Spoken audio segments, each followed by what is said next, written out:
थी।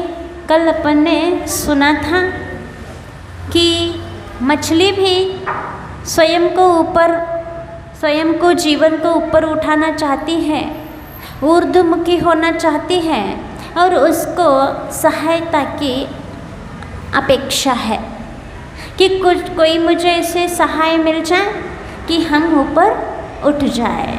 यहाँ तक कहानी अपनी कल आई थी। अब आज और आगे देखते हैं। अब आज लेट हो गए और सुनो, काया से ही पेज नंबर 66 66 नंबर पेज पे है, नीचे वाले पैराग्राफ पे। और सुनो, काया से ही माया पली है, माया से ही भावित प्रभावित मति मेरी यहाँ मति सन्मति हो सकती है, माया उपेक्षित हो तो। क्या कह रही है मछली कि काया से ही माया पली है। जब तक एक काया, इस शरीर के देख रेख करना पड़ता है, इस शरीर में लगना पड़ता है, शरीर की सुरक्षा करनी पड़ती है, शरीर को सजाना पड़ता है, शरीर को खिलाना पड़ता है। इस काया के कारण ही माया की अर्चना करना पड़ता है। माया यानी पैसा, धन, ये सब किसके लिए है? माया पैसा क्यों कमाते हो? आज बाजार का दिन है ना, इसलिए संख्या कम है, माया में लगी हुई है दुनिया। क्योंकि काया और परिवार दो के पीछे ही हमारी माया की कमाई होती है। मछली भी यही कह रहे हैं कि काया के पीछे माया पली है, माया से भावित प्रभावित मति मेरी यहाँ। ओ मछली कह रही है, हम किससे प्रभावित हुए आज तक? माया से। तो वह मति सन्मति कब बन सकती है? अच्छी मति कब बन सकती है? समीचीन मति कब आ सकती है? जब हम माया से उपेक्षित हो जाते हैं, जब माया से मुंह फेर लेते हैं, माया की ओर पीठ कर लेते हैं, तब हमारी मति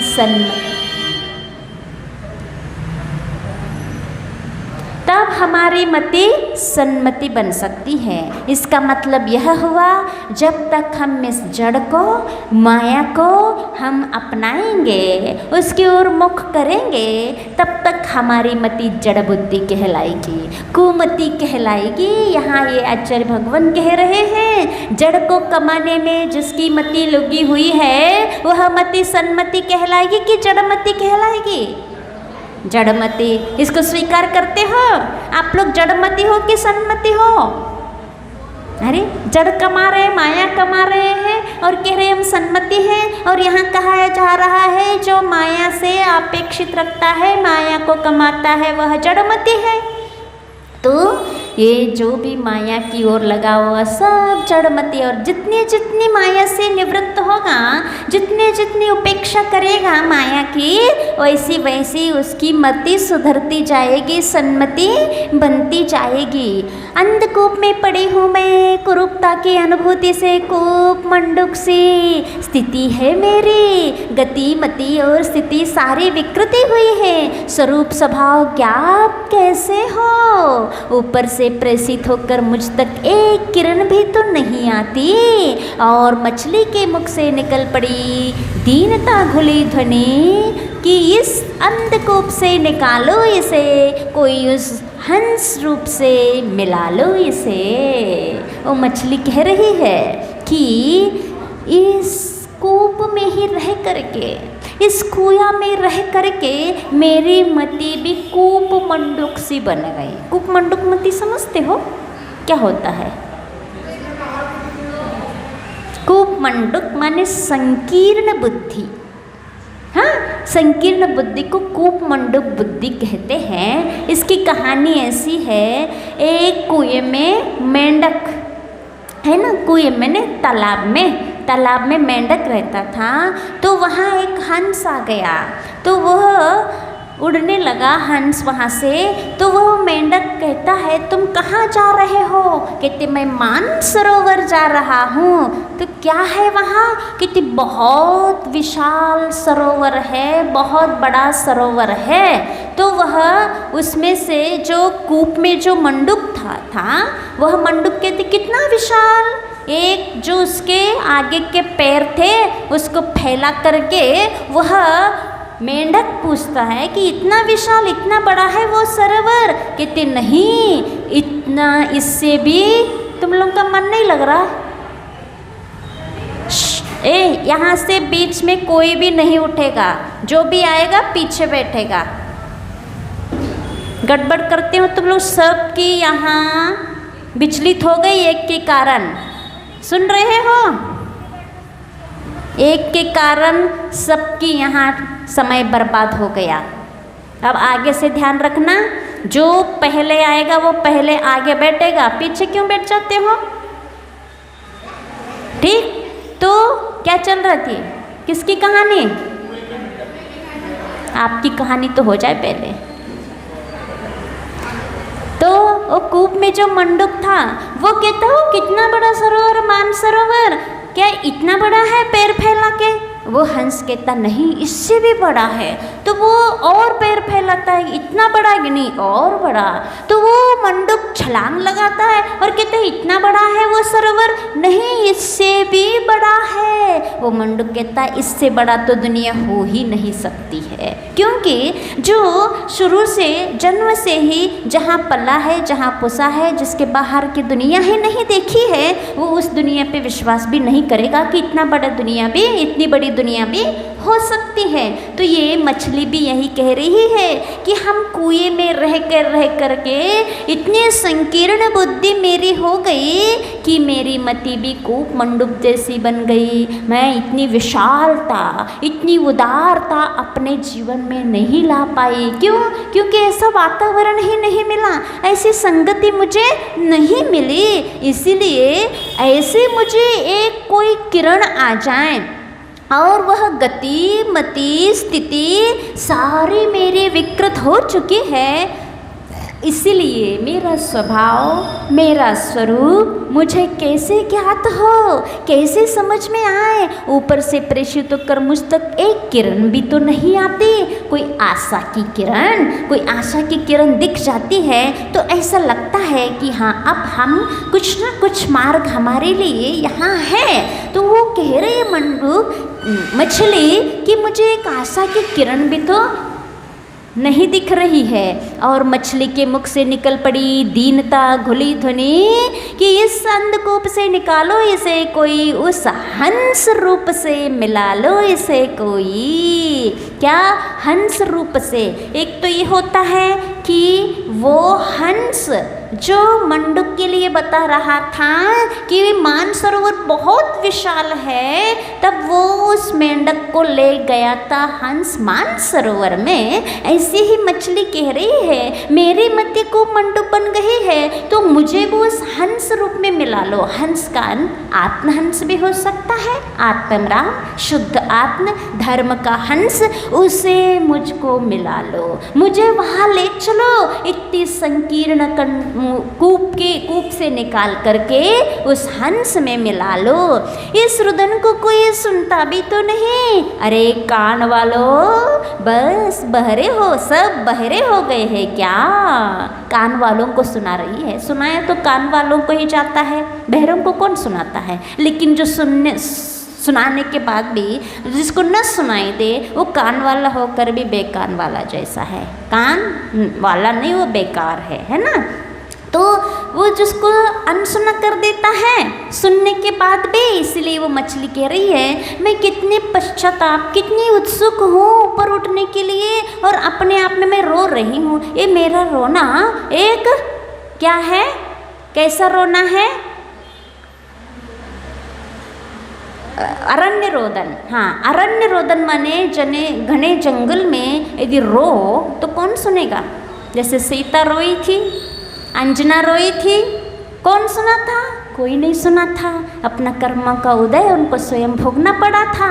तो ये मछली कह रही है मेरा रोदन ऐसा लग रहा है जैसे अरण्य रोदन हो, कोई सुनने वाला ही नहीं हो, फिर भी ऊपर कान वाले खड़े हैं। तुम लोग कान वाले हो क्या, बहरे हो गए क्या कि मेरा जो रुदन वो सुनाई नहीं दे रही है? यह रुदन अरण्य रोदन। ऐसा सोच पुनः विकल्पों में डूबती है मछली और उस डूबन में एक किरण मिल जाती है उसे। देखो, जब पाप का उदय रहता है तब कोई नहीं सुनने वाला होता है, और जब जैसे ही पुण्य का उदय आ जाता है तो सुनने वाला आ जाता है। तब आप लोग ऐसे ही मानना कि जब कोई अपना कोई सुनता नहीं है, मानता नहीं है, तब क्या समझना? पुण्य का उदय है कि पाप का उदय है? पाप का उदय है। यहाँ कोई सुनने वाला, संसार तो वैसे स्वार्थी है, अपने मतलब की बातें सुनते हैं और बाकी कुछ सुनाई इस दुनिया को नहीं देती है। ऐसे ही हम दुनिया को न सुना करके अब ये हम इतनी साधना करें अपने जीवन में, अपने जीवन को ऐसे मोड़ दें हम दूसरों को न सुना करके स्वयं को सुनाएं कि हमारी जीवन वृत्ति कैसी चल रही है, हमारी जो राह है, हमने जो राह पकड़ा है वह उस राह की छोर कहाँ जाके मिल रही है, वो सही राह है कि नहीं है, हम जो जीवन जी रहे हैं, जिस ढंग से जी रहे हैं, वो जीवन का ढंग कैसा है। अपने आप को चेक कर लो, अपने आप को सुनाओ और सुनो।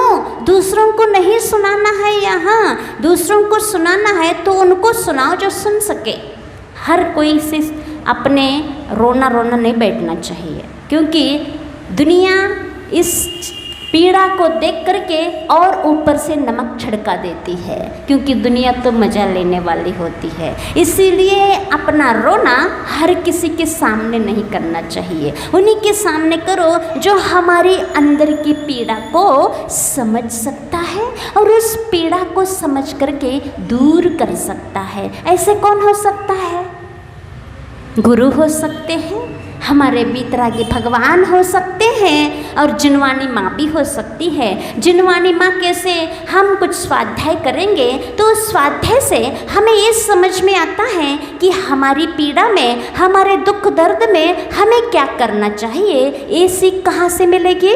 जिनवानी माता से मिलेगी। और आदर्श रूप जो हमारे गुरु हैं, हमारे भगवान हैं, हमारे महापुरुष हैं, उनके जीवन को देखने से भी हमें रास्ता मिल जाता है उस प्रतिकूलताओं में। उन कांटे कंकरों के बीच में भी हमें चलने की राह उन गुरुओं से मिल सकती। इसीलिए हम अपनी पीड़ा को किसी के सामने न कह करके वही कहना चाहिए जो हमें पीड़ा को दूर कर सकता है। मछली भी ऐसी ही कह रही है कि मेरी पीड़ा है, वो कोई सुन लो। तो सारहीन विकल्पों से जीने की आशा को खाने के लिए विष ही मिल जाता है। और क्या कह रहे हैं? वो मछली विचार कर रही है, यहाँ वहाँ की बातें विचार कर रही है और स्वयं कह रही है सारहीन विकल्पों से। जिन विकल्पों में कोई सार नहीं है, कोई तथ्य नहीं है, ऐसे ऐसे विचार उठ जाते हैं अपने मन में, उसके सोचने से हमारे हाथ कुछ नहीं लगने वाला है। ऐसे आपने विचार किया, हमने दिन भर ऐसे कितने प्रकार के बातें आ जाते हैं, आते कि नहीं आते? तो ये सारहीन विकल्प कहलाते हैं। इसमें कोई तथ्य नहीं रहता है और ऐसे विकल्पों से क्या होता है? खाने के लिए विष ही मिल जाता है। माने इस प्रकार के विकल्पों का सोचना, तथ्यहीन बातों को अपने दिमाग में लाना, माने विष खाना। इसका मतलब ये कह रहे हैं, यानी दिमाग को एक टेंशन, एक विकल्प बना लेना, माने वहाँ एक कीड़ा लग चुका है और कीड़ा लग जाता है, वो दिमाग को खा जाता है। दिमाग को खाया माने विष पीने जैसा यहाँ बता रहे हैं। इसीलिए कभी भी सोचो, विचार करो, मन में कोई भी बातें लाते हो तो विचार ये सोचो कि हम जिस बारे में सोच रहे हैं, विचार कर रहे हैं, उन बातों में कहाँ तक तथ्य है, कहाँ तक सही है, और हम जिसके बारे में सोच रहे हैं वो सोचना चाहिए कि नहीं सोचना चाहिए। कभी सोचते हो? फालतू आलतू बातें भी सब दिमाग में ला जाते हैं, अड़ोस पड़ोस के सामने आमने जो हमारा कोई मतलब का नहीं रहता है, हमारे जीवन से उनसे कोई भी लेन देन नहीं रहता है। ऐसी चीज़ों से, ऐसे व्यक्ति से भी, इनके बारे में भी हम सोचने लगते हैं। लेकिन कभी अपने आप को आपने पूछा कि हम अपने बारे में कितना सोचा दिन भर में, स्वयं के बारे में कितना विचार किया कभी? करते हो ऐसा कि हमें कैसा करना चाहिए, हमें किस प्रकार से चलना चाहिए, किस प्रकार से व्यवहार करना चाहिए, हम अपने जीवन में धर्म किस प्रकार से लाने का प्रयास करना चाहिए, हमारी परिणति, हमारा राग द्वेष कषाय वगैरह किस प्रकार के हमारे अंदर से मंद हो जाए, हम कैसे चले, कैसे जिए, इस प्रकार का विचार कौन करता है? ये सारभूत विचार है ये। और इसके अलावा जो भी हमारे दिमाग में बातें आती हैं सब सारहीन है। अड़ोस पड़ोस के बारे में सोचने से हमें कुछ भी नहीं मिलने वाला। उसको जैसा चलना है वो तो चलेगा ही, उसको जैसे करना, उसकी समझ जितनी रहेगी वो वैसा करेगा। हमारे सोचने से वो कुछ नहीं करने वाला। फिर भी हमारे अंदर ऐसी मतलब एक आदत है सारहीन बातों को सोचने का। तो यहाँ कह रहे हैं सारहीन विकल्पों को लाना यानी विष खाना है।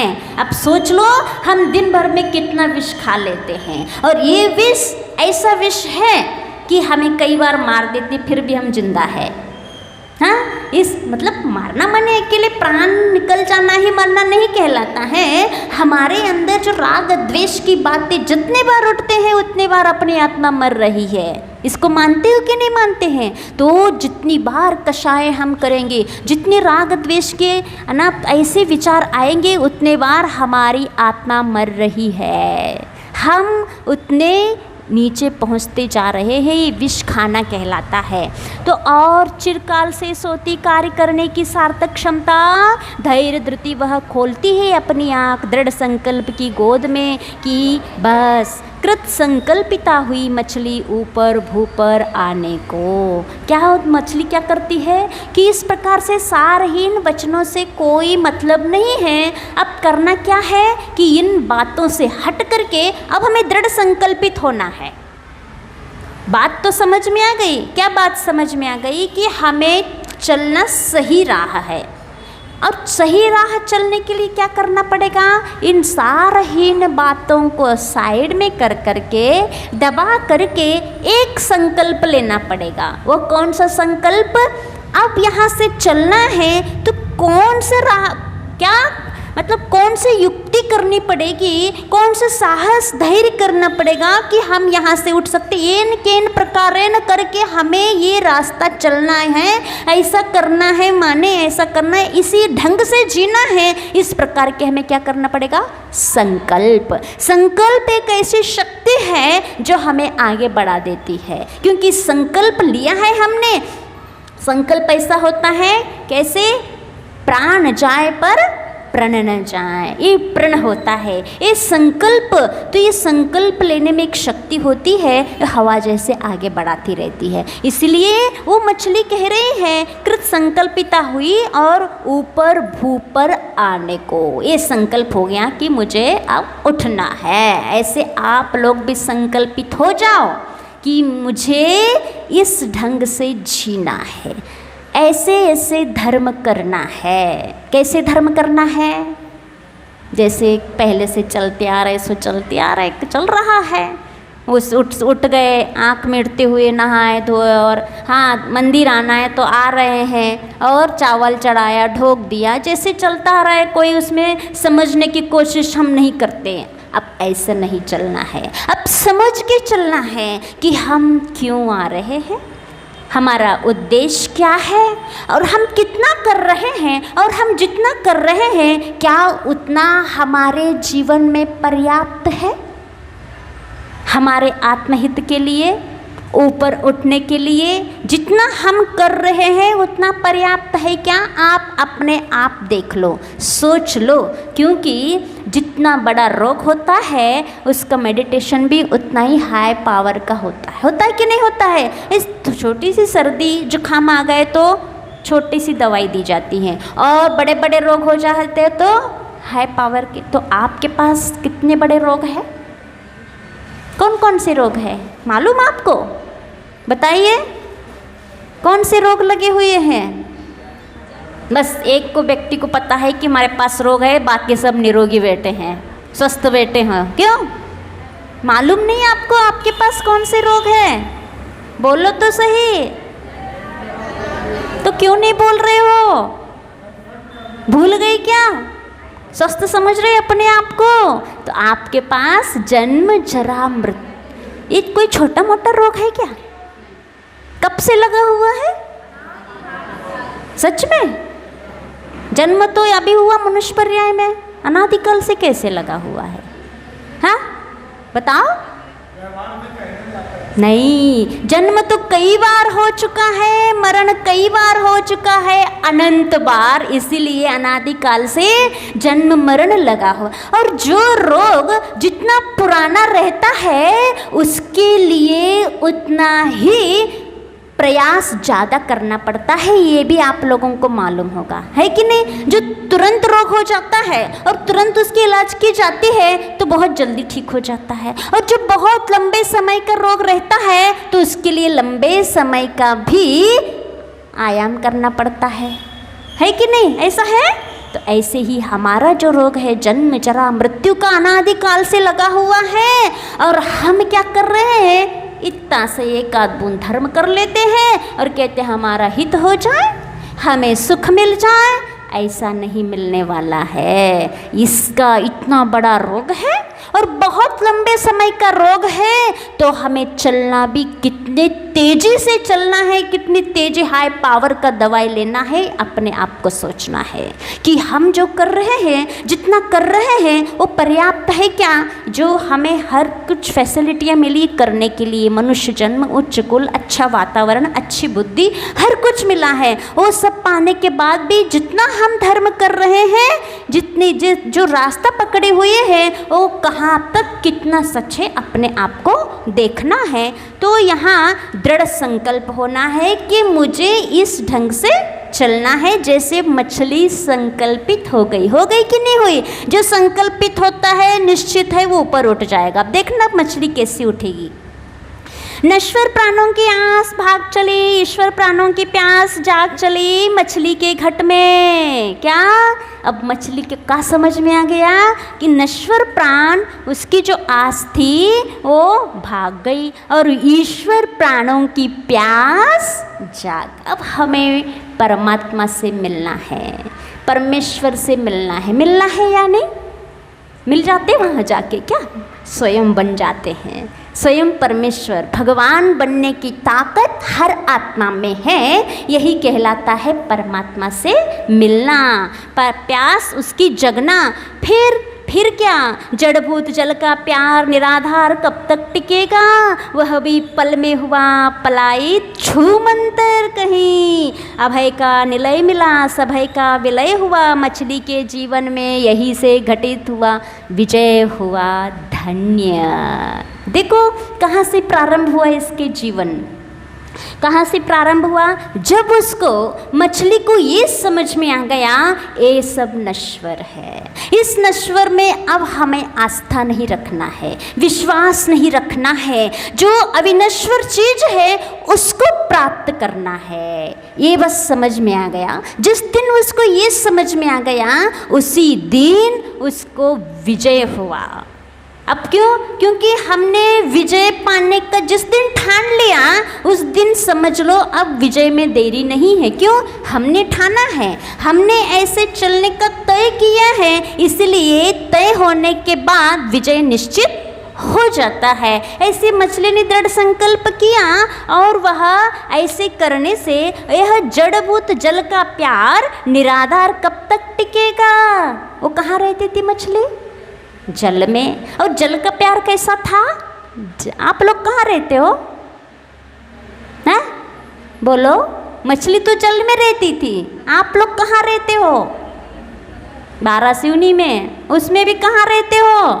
कौन से मोहल्ले में, कौन से मकान में? हाँ बस यही हमारा, यही जो जिसको आप अपना समझ रहे हो और अपना समझ के सबसे ज़्यादा चाह रहे हो, वो जड़ भूत प्यार है। यहाँ कह रहे हैं कि जड़ भूत जल का प्यार, आपका भी वो जल का प्यार जड़ भूत उस मछली के लिए है और आपके लिए, आप जहाँ रह रहे हो वो भी जड़ भूत प्यार है। जड़ भूत माने नश्वर है, जो जड़ होता है वो नश्वर होता है और आत्मा अविनश्वर होती है। तो ये सब आप भी समझो, ये कैसा है, जड़भूत प्यार है, ये नश्वर है, ये कभी शाश्वत मिलने वाला नहीं है, शाश्वत टिकने वाला नहीं है। इसीलिए हमें भी प्रण करना है, संकल्प करना है अविनश्वरता की ओर जाने का। जिस दिन आपने ये संकल्प किया उसी दिन समझ लेना हमारी भी जय हो गई, जैसे मछली को जय हो गया। तो यहाँ वह भी पल में हुआ, अभय का निलय मिला और सभय का विलय हुआ। अभी तक डर लगता था, किससे डर लगता था? क्योंकि ये जो संसारी प्राणी है ये सब स्वार्थी है, ये सब कोई सुख में तो सब हाथ बांट लेते हैं और दुख में हाथ हिलाते हैं, सुख में सेकंड और दुख में बाय बाय, जाओ हम तुम्हारे नहीं और अब तुम हमारे नहीं। ऐसा होता कि नहीं होता है? ऐसे ही होता है। तो ये इसलिए ये स्वार्थ का जीवन है, इसलिए डर लगता है, भय लगता है। अब मेरा साथ कौन देने वाला है? कोई साथ देने वाला नहीं है। मेरा पुण्य और पाप ही मेरे साथ रहता है। पुण्य का उदय है तो सब आते हैं और पाप का उदय है तो सब भाग जाते हैं। इसीलिए डर लगता है। डर लगना चाहिए संसार से। संसार से डर लगता है आप लोगों को? नहीं लगता। आज तक सोचा ही नहीं कि संसार क्या होता है, किस प्रकार का है। जब सोचो, विचारो, उसके बारे में चिंतन करो, संसार के स्वभाव के बारे में, तो कहीं डर लगेगा। आज तक चिंतन किया ही नहीं तो चिंतन करना थोड़ी। आप जहाँ रहते हो वो कहाँ तक आपके साथ देंगे, कितनी देर तक देंगे, कहाँ तक निभाएंगे, ये सब सोचोगे तो अपने आप डर लगने लगेगा। मछली ने तो सोच लिया इस पानी में रहने से यहाँ मुझे कोई शाश्वत सुख नहीं मिलने वाला है, इसीलिए उसने शाश्वत सुख पाने के लिए जैसे ही संकल्प किया उसी समय उसका डर भाग गया और अभय मिल गया। वहीं से उसका विजय शुरू हो गई। अब आगे, अब प्रासंगिक कार्य आगे बढ़ता है। अंग अंग संस्कारित थे, सुसंयम की शिक्षा का संस्कार प्राप्त था जिन्हें वे दोनों हाथ शिल्पी के संयत हो उठे तुरंत। तभी वह शिल्पी रस्सी से बांध बाल्टी को धीमी गति से नीचे उतारता है कूप में, जिससे कि मछली आदि नाना जलचर जीवों का घात होना टल सके और अपने आत्म तत्व को यहाँ और वहाँ अब और तब कर्म फल सो ना छल सके। क्या? अब वो कुंभकार पानी निकालने के लिए बहुत धीरे से बाल्टी को नीचे उतारता है। कैसे उतारता है? बहुत आराम से। क्यों उतारता है? क्योंकि यदि हम जोर से यदि बाल्टी, आप लोग क्या करते हो बताना, क्या करते हो? टाइम नहीं है अपने पास, हाँ, बहुत फास्ट जीवन है, बहुत सारे काम हैं, इसीलिए बाल्टी उठाओ और पटक दो। अब धीरे धीरे रस्सी से नीचे ले जाओगे तो टाइम कितना लगेगा? अपने पास टाइम वाइम नहीं है ना? ऐसी बात है ना? ऊपर से क्या करते हो? पटकते हो? सच बताना, पटकते हो कि नहीं? अब मुँह माटी पड़ रहे हो, अब सही सही सीखना, विवेक सीखना। तुम लोग कैसे पानी छाना जाता है इसमें आ रहा है, इसमें पूरी विधि बताई जाएगी बहुत अच्छे तरह से। और आचार्य श्री इस पानी छानने की क्रिया से, इस विवेक को देख करके इस बुंदेलखंड से प्रभावित हुए थे। मालूम आप लोगों को? जब राजस्थान से एमपी की ओर आए थे तब वहाँ कौन सा स्थान था वो? ताल बेहट आए थे विहार करते करते। वहाँ बालक 15-20 साल का, जितना साल का होगा वो बालक, वो आचार्य श्री छत पे बैठे थे कहीं और वो दूर से पानी छान रहा था, और जो पानी उन्होंने छानना देखा, उसका विवेक देखा, वही पानी छानने की क्रिया इस मूक माटी में लिखी हुई है। वो बालक किस ढंग से पानी छाना था उसने। तो ये विवेक से, इस बुंदेलखंड की चर्या से, विवेक से, शुद्धि से प्रभावित होकर के आचार्य श्री के पैर इस बुंदेलखंड में जम गए हैं, मालूम आप लोगों को। और आज वो विवेक है क्या? है आप लोगों के पास? मानते हो? जो पानी छानने की क्रिया कहो या चौके में जो भी शुद्धि होती है, वो सब शुद्धि आप बराबर रखते हो क्या? बोलो। हाँ, आजकल बहुत अय्यासी का जीवन हो गया है। सब काम किससे करवाना? नौकरों से। और अपन क्या करना? बस खड़े होना है जब माता जी आएगी। ये और बच गया कि अब नौकरों को नहीं खड़ा करते, बहुत मेहरबानी है। तो क्या ये सब काम किससे करवाते हो? नौकरों से करवाओ, कोई बात नहीं, आपके पास पैसे हैं, आप सेठ लोग हो, लेकिन इतना विवेक अवश्य रखना चाहिए जिससे आप लोग झाड़ू पोंछा लगवाते हो, बर्तन मंजवाते हो, उससे ये मात्र पूछते हो कि आप वेज या नॉन वेज, क्या खाते हो, आप क्या सेवन करते हो, आपके परिवार में क्या चलता है, पूछताछ करते हो? बताओ सही।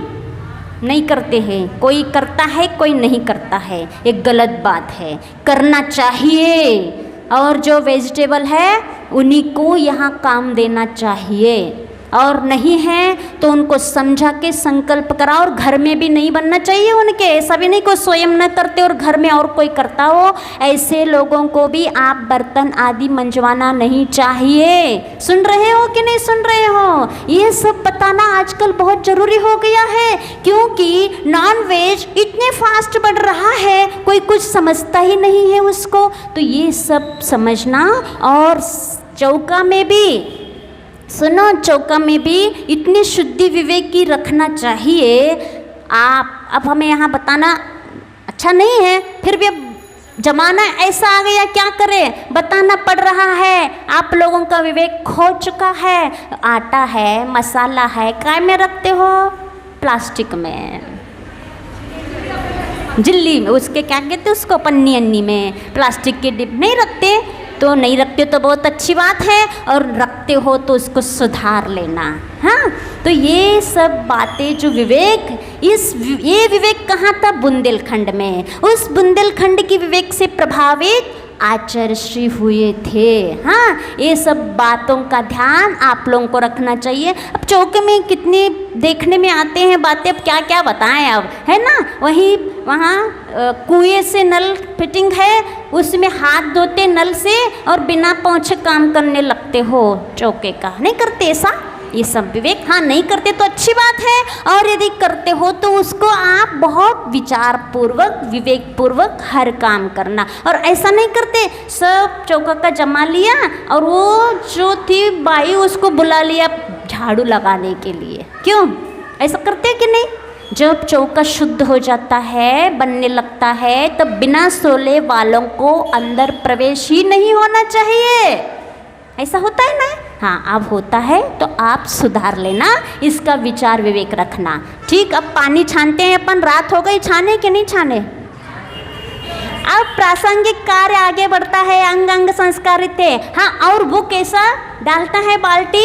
धीरे धीरे गिर्री में रख करके धीरे बढ़ता है, क्योंकि कुएं के अंदर बहुत सारे जीव जंतु होते, मछलियाँ होते हैं। उस बाल्टी से उन जीव जंतुओं को किसी भी प्रकार का आघात ना हो, कष्ट ना हो, ये विचार उस कुंभकार को था। तो उसने धीरे से वहाँ बाल्टी डाल दी। अपने आत्म तत्व को यहाँ और वहाँ, अब और तब, कर्म कर्म फल सोना छल सके, घात होना टल सके। ये जीवों का घात टले, इसीलिए विवेक विचार के साथ वह बाल्टी डालता है। लो हाथों हाथ संकल्प फलीभूत होता सा, स्वप्न को साकार देखने की आस भरी मछली की शांत आंखें ऊपर देखते हैं, उतरता हुआ यान सा दिखा, लिखा हुआ था उस पर धम्मो दया विशुद्धो तथा धम्मम शरणम गच्छामि। जो जो कूप में उतरती गई बाल्टी त्यों त्यों नीचे नीर की गहराई में छलपट चले जाते।